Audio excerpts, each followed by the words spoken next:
Okay, I'm back to make another video because I kind of feel like this thing that I'm trying to do is a bit of a mess, and I kind of the last video I made yesterday, I feel like I did not wrap it up in a way that was very coherent, and it just kind of like fizzled out into like loose ends or whatever. So now I'm gonna come back and try to pick up where I left off, and because yeah, it was only that was only what I'm doing right now is that I've noticed that in terms of the format of astrology videos of people who I like the astrology podcasts and stuff like that, tend to do these long videos which are like 3 hours, 4 hours, and all this kind of stuff. And my approach to this is to just do smaller format videos because I don't expect people to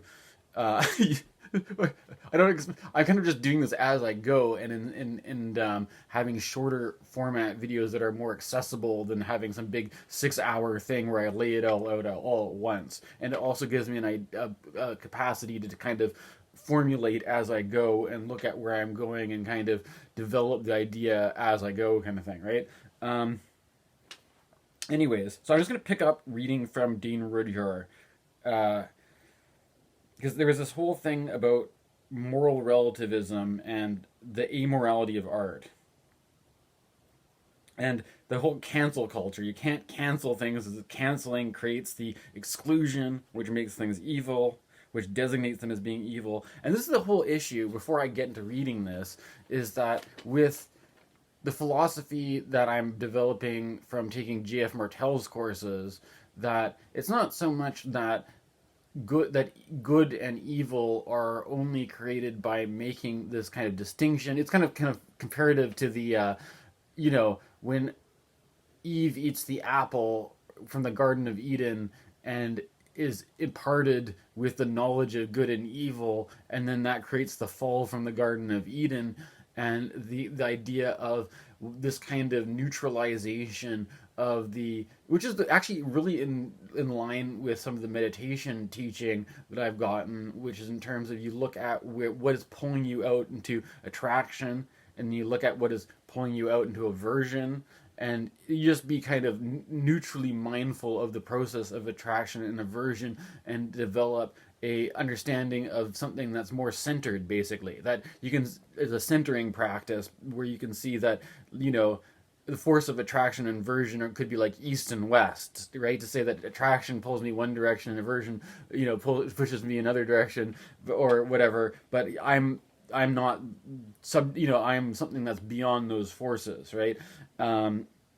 However, the thing about the attraction and aversion, there's this whole thing about ethics and the good, and in the idea of Platon. This thing that I was also mentioned this thing in my other video, which may be confusing because I was criticizing Rick Tarnas for this thing with Platonic idealism, but it's not to say that Platonic idealism is bad necessarily, but there's this idea of transcendent ideals or transcendent virtues such as the good, the beautiful, and the true, which I am incorporating into my perspective. And the idea is that it's not that the good is that there's the thing, whatever can be neutralized by this process of quieting the attraction and aversion and stilling and becoming centering, then that in itself we can say represents a good thing, right? That it's good to be centered, right? But it's good to be centered not in the way that it's good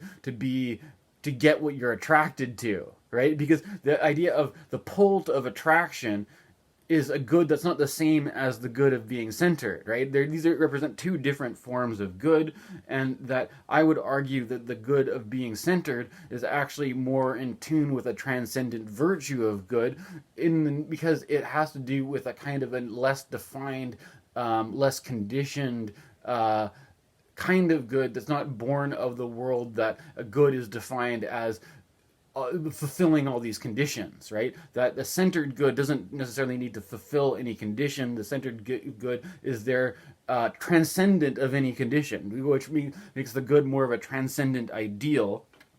And so, but the whole thing is that there's still a mystery about how moralism works, because I don't think, because you can still have an aesthetic universe, and like if you're making art, the purpose of art is not to to just teach people a moral message, but you can still have a moral universe, that the universe involves moral dilemmas and stuff like that. That's part of the story, and good things happen and bad things happen and stuff like this, but that the judging of good and bad, they're not excluded from the story because they're evil, and we're just going to have a kitschy story that doesn't have anything bad happening, right? And I thought this would be a good thing to mention because I'm a fan. You may notice some of these books behind me. That one of these books is Pronoia from Rob Brezsny, who's been a long time influence on me. These certain people like Gabor Mate has been a long time influence on me. Rob Brezsny has been an influence on me before I ever went, wacky, but there's some point in time where I was I got put a psych ward for the first time, and they're asking me if I'm paranoid, and I'm like, no, I believe in pronoia. I'll Rob Brett, but I mean, I'm just trying to, rather than give in to the paranoia, use it as an opportunity to make positive affirmations and to not pigeonhole myself into the box of mental illness. Oh, but I mean, unfortunately, in that situation, they're probably just going to mark you as being paranoid anyways, regardless of what you say. If you say that you believe in pronoia, if you believe in a benevolent universe, they don't really give a shit what you actually say. They're just going to pump you full of drugs regardless of what you actually communicate, because I don't, it's kind of odd. So, no, I guess it kind of goes with the whole, apparently the guy who made Burning Man got pumped full of drugs for being bipolar, right? So it kind of goes with the creative process, unfortunately. It's a certain obstacle on the path to look out for, that we have to be aware of anyways, not to be ignorant, not to cancel it out, not to pretend that these things don't exist, right? Anyways, I'm getting off track again. Let's get back to I'm just going to read some of this, but it's not off track because these are the things I wanted to address. That there's what Rob Brezsny was talking about is that Rob Brezsny's onto the positive psychology, and this whole thing, like he posted this meme that he doesn't want to do an astrology that is really on this thing about there's benefic planets and there's malefic planets, and that any astrological transit is going to be a scary thing or a bad thing or a negative thing. And unfortunately, the whole thing is that, like, I'm kind of going into a more of a Byung Chul Han direction, which kind of argues this. There's a kind of a problem which just First of all, it's like if you're making it. There's the issue of whether you're just taking out the negative and trying to make everything positive, which to accentuate the positive of each thing, where you can see that Saturn is not a malefic if it teaches you structure, if it helps develop routines and healthy patterns and organizes your life and be mature and stuff. You can say, oh, if Saturn doesn't have to be a malefic because the maturity is a good value or something, right? And then you could do the same for Mars and say that Mars is a good thing to keep your immune system up and keep you healthy, or the libido is not an evil thing, it's a good thing, and then make astrology into something that's all positive. But what you're doing is you're creating a shadow, because there's all those sides of the planets that you don't want to acknowledge, because basically, in the terms of, like, if you're running a business on social media, if you are doing a fortune teller thing and there's all this stuff that could be bad things that people want to avoid, you don't want to have that as, the product you're selling people, because you don't want to sell people a bad time. So you have to basically just either present it as being completely neutral, that there's no good, there's no bad, or that everything is what I would describe as being kitsch, which is like kind of like the 1950s sunny thing where all it's like the post-war period where all the negativity has been removed, but basically not because the negativity isn't there necessarily, but because people are so traumatized by all the hard things going on that they just don't want to have that any more of that put in their face. They need something to kind of soothe them, and they need something to calm them and mellow them out and so they turn to like meditation as a kind of a opiate almost. They want meditation to be a kind of opiate tranquilizer to mellow them out, so they don't have to think about things and they can just be peaceful, right? And then they can, and the drugs are, you know, damaging their liver and their social relationships. There's a promise that meditation or something like that will provide them the opiate relief they're looking for, but also to put them in tune with a harmony of the whole and such like that, and reorganize. You know, there's a lot of hope and investment involved for what these things can do to you for your life and make everything better and such, right? But even that is itself affirming the good, affirming this attraction, aversion, affirming this being pulled out by the image of a life we would prefer to have other than the reality that we're faced with. And that whole conundrum is essentially just keeping you hooked on the wheel of samsara and all this. I don't know.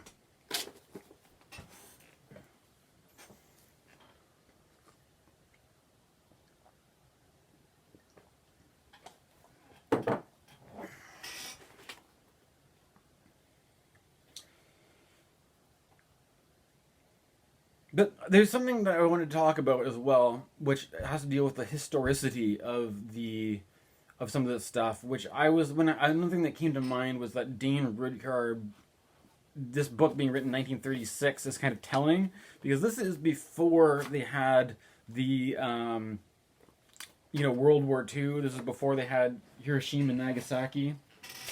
When was the Trinity? The initial nuclear test, but they think it's the nuclear bomb they kept secret for a while, right? But the whole shock of Hiroshima and Nagasaki, and the shock of the Holocaust, and the whole thing about being the attitude of being transcendent towards good and evil, that seeing in this kind of stuff, it's in this kind of moment, I think it's kind of obvious that the new age culture takes a hit because it has to integrate all the stuff that happens in World War II into the psyche. But the thing is, integrate into the psyche, into the whole picture of we're not living in a kitsch situation after World. But that's the whole. What's funny is that if you look at the 1950s characterize the post-war period, right? So the 1950s is the very thing which is like recovering from the traumas of the war, gives birth to a kind of a kitsch attitude because people are looking for like an opiate relief of their pain and stuff like this, right? And basically Byung Han he's got a book called The Palliative Society that is kind of arguing that because our media is basically taking this kind of attitude that we have the Gabor Mate's myth of normal kind of goes with this, how we have a society where a lot of our entertainment and a lot of our way of life is built around kind of coping mechanisms for we're living a kind of a traumatized lifestyle that we constantly have to numb ourselves out with these addictive coping mechanisms, and that even it's common for people, or like the whole thing, he sees ADHD as even a trauma thing, and we've got a culture where it's pretty just common for like most adults, it seems, to be in a state of somewhat ADHD. The movie Everything Everywhere All at Once is about this. It's like, because it's such a common thing that has become a major theme in our stories that we're telling now, in our movies that are popular and stuff like that,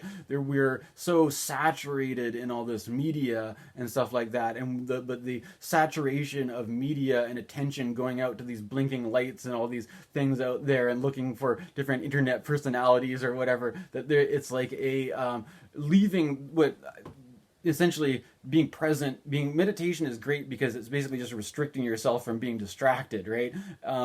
And what I find really interesting is if you read people in the 90s, or there's this interview with David Foster Wallace, and he was talking about how he was feeling like there's this kind of like push in the 90s to always be busy, always be active, and there's this acceleration of technology that I'm noticing that goes with it, right? Because as I grew up, we lived through such an acceleration of technology, and like any little kid who grew up with that moment where you got a Nintendo 64 and you could play a 3D Mario for the first time, and then you got to play a Skyrim or whatever eventually, or then you got to play, now you get to play an Elden Ring. That there's such a technological advancement that it's exciting, but the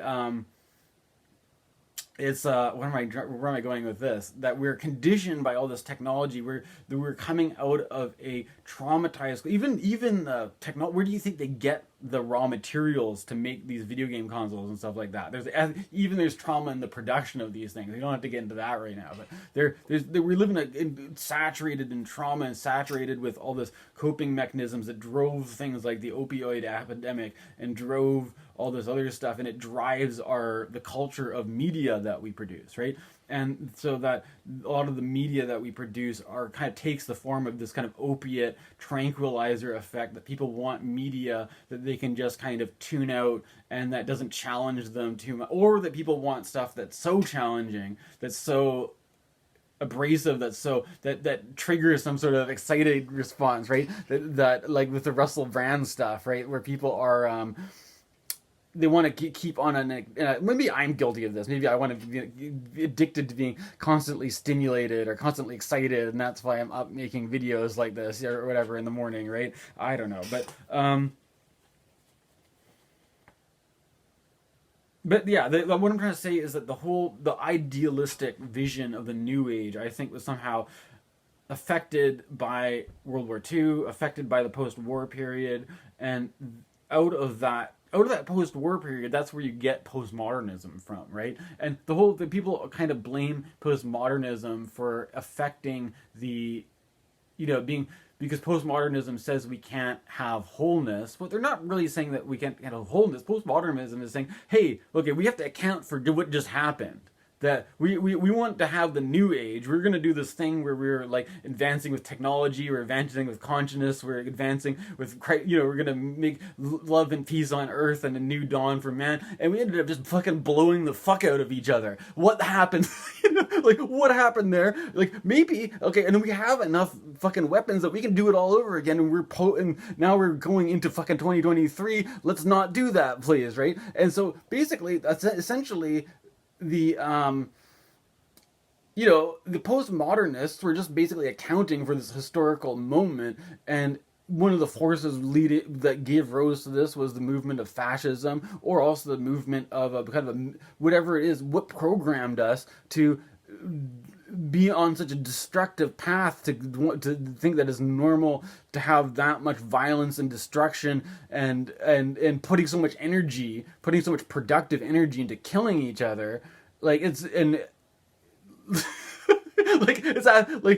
absolutely nuts, right? Or that we have to, before we can build whatever kind of utopian New Age society that idealistically the New Age movement wanted to do, the obstacle is the path, right? And if you look at New Age culture, it kind of got turned into stuff where even witches, that they had occult forces working with the Nazis, working with Britain, and all this kind of stuff, that it just got turned and now you've got a bunch of paranoid right-wing people afraid of getting vaccinated, and they're afraid of the New World Order, right, and stuff like this, right? That's supposedly our spiritual culture is in a really sad shape. If a good majority of the movement is like that, and it's supposed to be about the evolution, about the conscious evolution and growth of humanity, and it's a bunch of paranoid schizos saying fuck Trudeau and putting up Nazi flags in their basement. No, this is not good, you guys. This is not good at all. And so but that's the whole thing about ethical shit, right?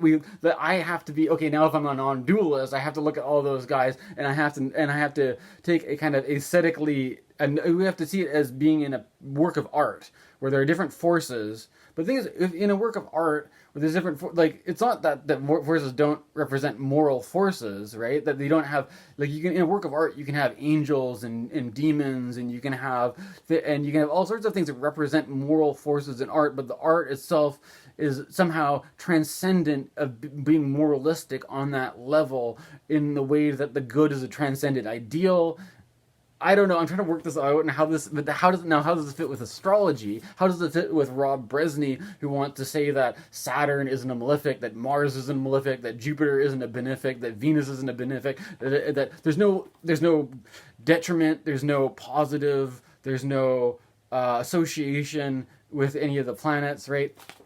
Like, it's all just good. It's all groovy, man. It's all just part of the flow.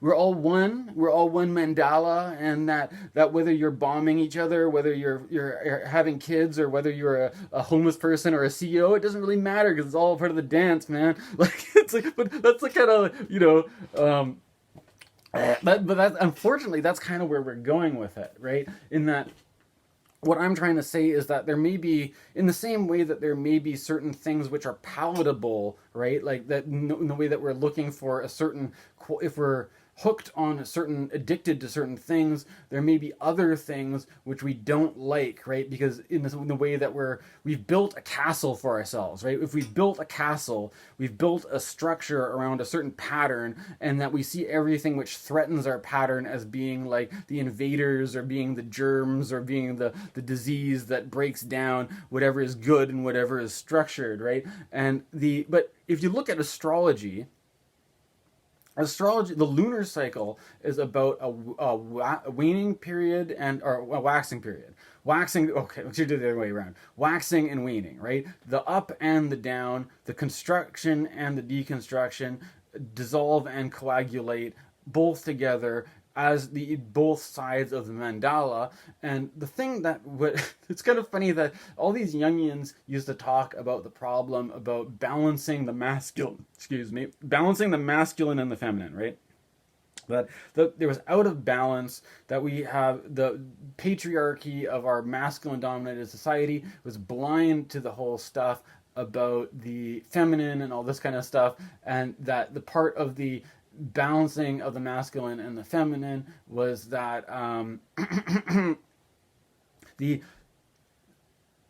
it was not all just about progress. It's not all just about growth. It's not all just about achievement. It's not all just about a performance. It's not all just about success. It's not all about fulfillment. It's not all just about individuation and actualization and the hero male ego fantasy. Basically, that there's another side of it, that the Joseph Campbell and the hero's myth and all this kind of stuff, making a mono myth out of the masculine ego cock fantasy is not actually looking at all the world's cultures and looking at all the story. I'm kind of being a bit vulgar about it, right? But that's the whole kind of like the Freudian thing about like having a certain Western male ego that looks at everything and being like, it's all okay. There's a certain unity behind everything, and that unity, as being a Western masculine white guy, says that confirms that I am okay, I'm acceptable just the way I am. That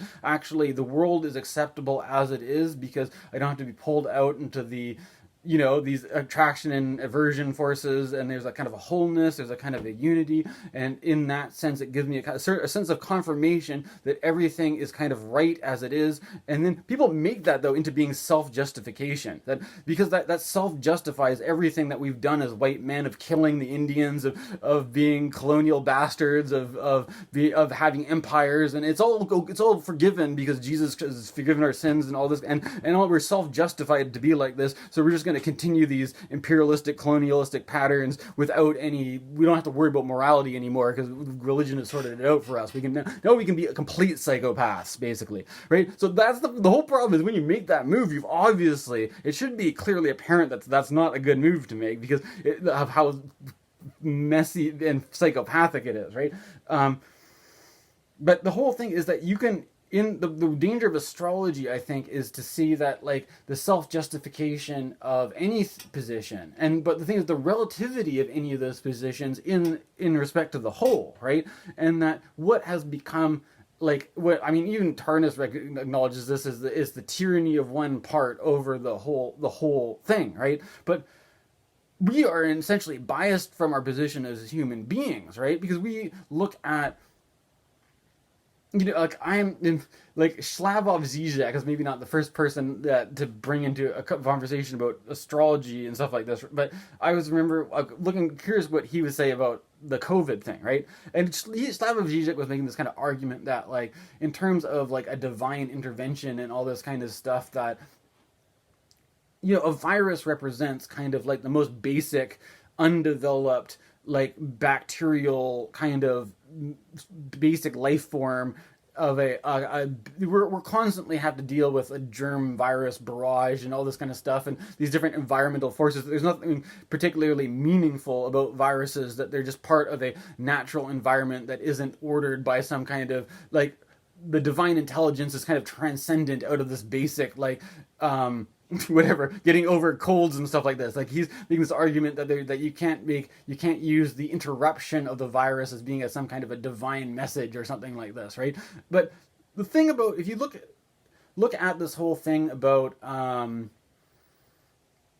take a Deleuzian approach to the capitalism as a process that is constantly displacing limitations, right?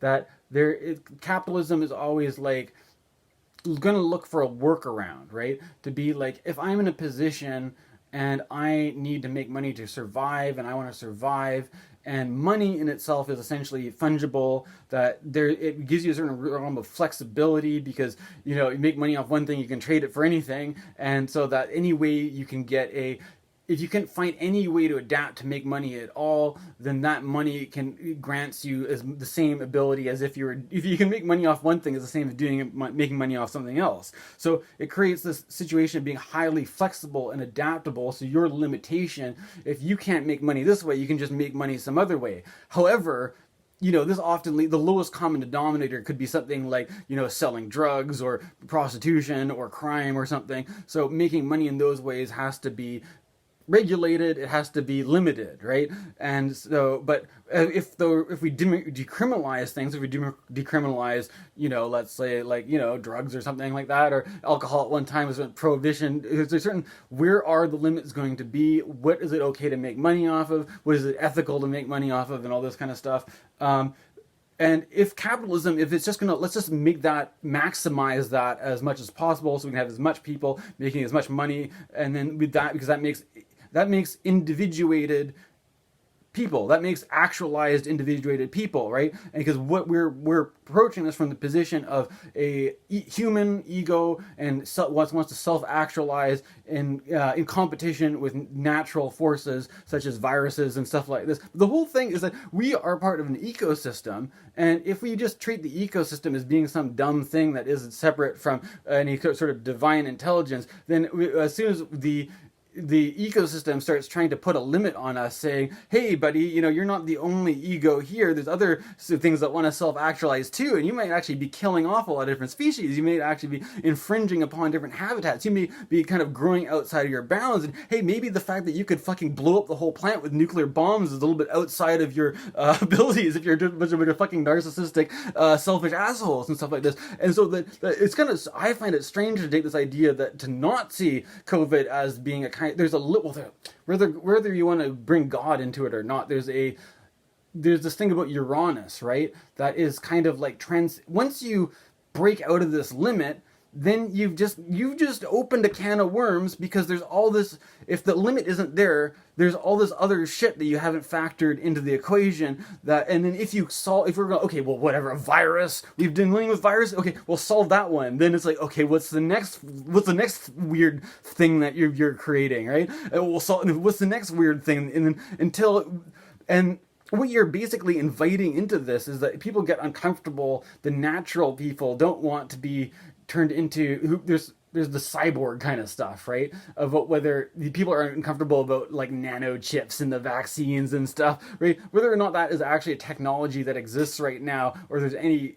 risk of that happening. I personally don't want to have my brain turned into a computer either, right? I like my organic, natural, I have a certain sympathy towards the granola hippie perspective, and I have a certain discomfort with technology as well. But at the same time, the whole idea of the idea of the positivity of infinite growth and potential is always inviting in something that is on the fringe of our.